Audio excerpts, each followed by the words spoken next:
BEEX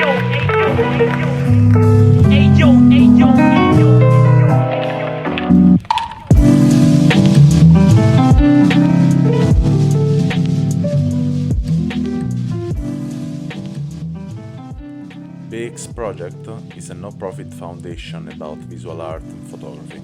If you want to help us, just drop a donation on buymeacoffee.com/BerlinExplorer. So welcome everyone to 50 Minutes of Experience, and today I'm with Lukman Fahry from Indonesia, but he look like Japanese. So welcome, Lukman. Hello guys. Thanks for the BerlinExplorer for inviting me. Well, It's a real pleasure. Yep.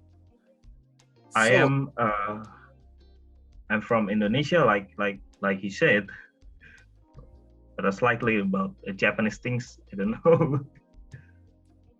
he was explaining to me about him origin, and that's we was having fun on that things. But let's start in that way. Tell us a bit about you, who you are, how old are you, blah blah blah, and then we go on a bit more deeper, and you tell me more about your position in photography and what is your experience. Okay. Okay. Thank you so much for the time. I am 26 years old. Basically, I'm not passionate in art, but I am passionate in mining industry. But photography for me is a hobby, a side hobby to release my stress. So everyone got their own way to overcome their own stress, right? Well, in this moment, I would like to tell you about my photography journal. I am an analog photography from Indonesia. Basically, was grown up for my analog photography in Yogyakarta, joined in analog Diningrat by the end of 2018. The end of 2018, probably in December. Well, I just found my passionate in photography when I was found that a camera that a legacy to me. It's not a good camera, but it's kind of useful. So I tried for the analog camera, and then until now I often use the analog camera more than digital. For I don't have any of the digital camera, but I will buy, of course, on experimental. And then my history, my journal began on the street photography. Like I love to take a picture about point of view, about people having their own activity, like human interest. For once I got to Yogyakarta, there are some projects that I've been made in 2018, but was published in 2021, I guess, last month. And until now, I still produce it. It's a magazine about appam. Appam is more like, let's say, a pancake, but it's an Indonesian style pancake. So I always go to the market, like in Taman Sari, Yogyakarta, near the water castle, if you ever go to there. And then I try to communicate, I try to buy the appam, and then just having some fun with the sellers. So I try to propose what my photo on proposing to create a zine or a book. And when I got there, I buy it for about 3 laughs at 9 a.m. And I with my friends, 2 of my friends is a curator and an experimental photographer, and one of them is my friend in Anak Diningrat. So I try in this appam project, I try to tell the story of the appam seller, which is appam beras buwanti. It's a traditional appam which they have ordered by all of the people that go around in Yogyakarta, especially in Kraton. In Kraton, mostly they buy the appam in order to fulfill the tradition called gerbek syawalan. So gerbek syawalan is kind of a pyramidal tumpeng. It's called in Indonesia. It's kind of tumpeng like it's pyramid like that put very carefully of its element, which there are money, banana, and let's say snacks, traditional snacks and street food is combined all of there. So I communicate with the sellers. They said, he said, the appam that he sell to the abdi to the kraton or the guard, it's called abdi dalam. It's it's tasteless, but it's tasteless and it's better that the sellers made. So he just let it go for it's for the traditional spiritual purpose.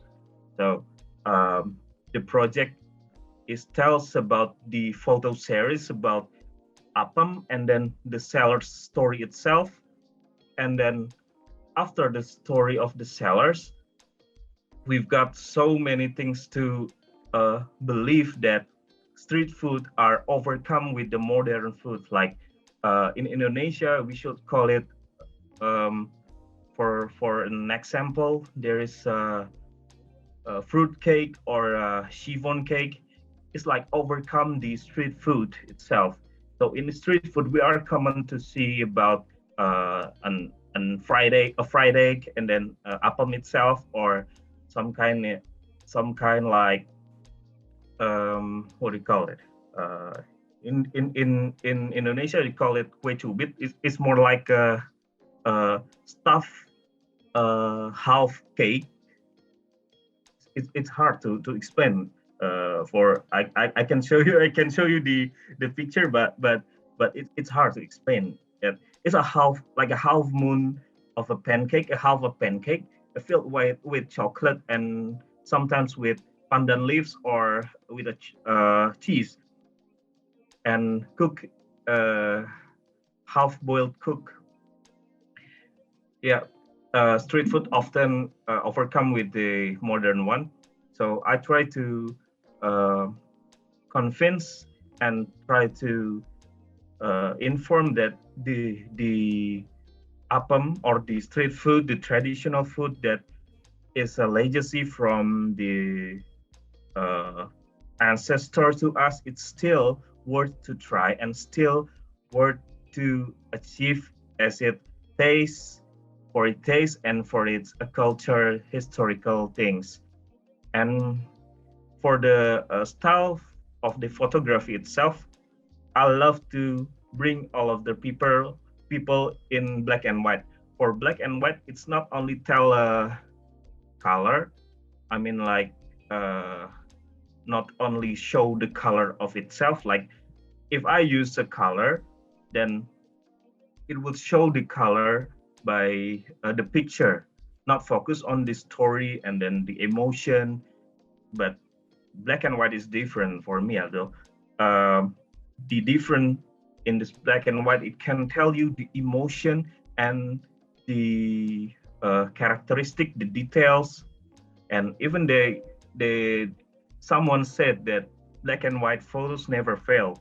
Even you though just grab your camera and then that seems interesting. That click the photos and then voila, you got the good photos. That's interesting what you say, and complicated to understand in some ways. But I think I will go to listen again the podcast to follow better the explanation of the cake. And listen, I have watched a bit your picture, and there are really different point of view, different experiment. And through your Instagram page, I have seen you're part of three other account, and I wanted to ask you: is just account? Do you use it by yourself, or they are collective, and if they are collective, tell us more about. Okay, thank you very much. My Instagram page is only for my personal and show my portfolio. But once there is an experimental photo contest, which probably kind of collective, is a Instagram contest actually. For in Indonesia, I like of experimenting photos in analog photography, of course, such as red scale or making a blue scale, cyanotype, and some several things. So in order to make this experimental people go level up, I try to make this experimental contest for about a month, and then for I have make a tutorial about pre-exposed film, which the reason that I created pre-exposed, I look for the Revlog is kind of expensive though. Revlog, all of this is out of budget. Then I created by myself using product vision. I guess it's an expired one. I don't know because the canister didn't show it all, the expiry date. Then I try to recreate, if you ever heard Revlog Volvox. Yep, I created one of the experimental Revlog Volvox, and then there's no satisfied in creating one of the pre-exposed film, so I created more, but it's still developing. It's not yet ready to use. Yeah, the pre-exposed film, it's purposed to downloading some of the wallpapers that you like, some aesthetic, some artistic wallpapers that you like, free of course, not the license or copyright wallpaper. So and then I put on the wallpaper on my TV, projected it, and then I took the photo with some kind of shutter speed, lock my shutter speed at 60, and then I use my diaphragma for pardon me, 4.0, and then the next shot, the real one in the field, we make it the diaphragma for 5.6. So it's a really long process in a way in particular. And Yep. To go a bit more in your pictures as you as a photographer, I would love to know how you have a shoot in Indonesia, no?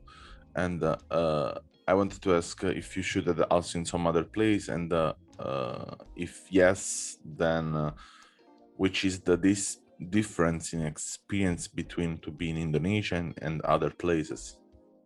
Okay. Probably in Indonesia is one of tropical countries, so the sun is kind of shine bright. It needs reduction on the set of your camera. So probably if I to be asked shot somewhere else, probably Europe or Australia is the best one for its sun. It's not sun sun brightly. Probably in only summer, I guess, because I never go there. Just only look for my friends going there. And same as Australia, so in the city, it got a lot of vibes that you can take, you can transform into your creation. Like some of the Europe, it has pastel color, so it would probably good enough when the sun give a slightly light to the objects. It would enhance the object itself. I mean, in Indonesia, in order to create that, I suggest we use a filter that turn the object into more pastel in color, more cream in color. So I ever use it in my city. It is different, half black promise. So it takes more settings, lower down by half, and then I I have my good on photo, I guess, yeah, for a good pastel. But uh, besides in Europe, I would prefer go to the Japan for all of the city vibes would like whitish, will look like white, and then at the night there are some of the lights that you could capture. Probably it would fit with Cine Still or Kodak Vision, but I would like to prefer Cine Still for it's perfect to take all of the moments in Japan, the Shinkansen in night or Tokyo in night. It would be perfect. Yeah. I think also in my cases, I would love to enjoy the places you said in this list. And just the last question before to hand this podcast. I wanted to know a bit of you as person. What touch you usually in the world? What are the emotion you feel during this way to be in a way a photographer, but not only a photographer, but as a creator, and as we see on your profile, really someone like to experiment. Tell me a bit about your feeling, your inner feeling. Okay. Some people have their own anxiety that turns out into a feeling in order to represent every emotion of the object. But for me, my feeling is, as a photographer, I would like to capture uh, an anxiety of all of the objects, especially in portrait, in conceptual portrait, to represent that who they really are. But for me myself, photographer is to represent my photography style in different point of view. But well, some of the photographer in here in Indonesia not as appreciated well, even though for the amateur or the professional itself, or it's not art friendly, I guess, in here. So um, for me, photographer, it could be as a side job for everyone, but if you insist to make this into a professional one, you should be all out of your power itself. And the feeling that I felt, it should kind of moody, right? Even though you want to take a picture or take an object, you should be happy, I guess. In if you are want to take something bright, something creative, something good, you should be happy. And although if you are sad, you will take something badly not as expected as you expect. Well, for me, it's there's a kind of feeling that I feel when I took the shot, when I prepare the concept, when I choose the location. For me, it's look like it's look like that. Yeah, I see. So thank you for your short but interesting talk about your experience, and every description, every link is in description of Lukman Fahry, and yeah, I will suggest to see him work, but especially what he show in the pictures, because it's I think something relating to Europe country and American countries, totally different from us, and has a lot of content with value to discover, I think, and stories that probably we have to talk about in the future. And thank you a lot. Yep, you're welcome. Thanks for listening to our podcast. Learn more about our project at allmylinks.com/BerlinExplorer or visit our Instagram and follow BerlinExplorer project.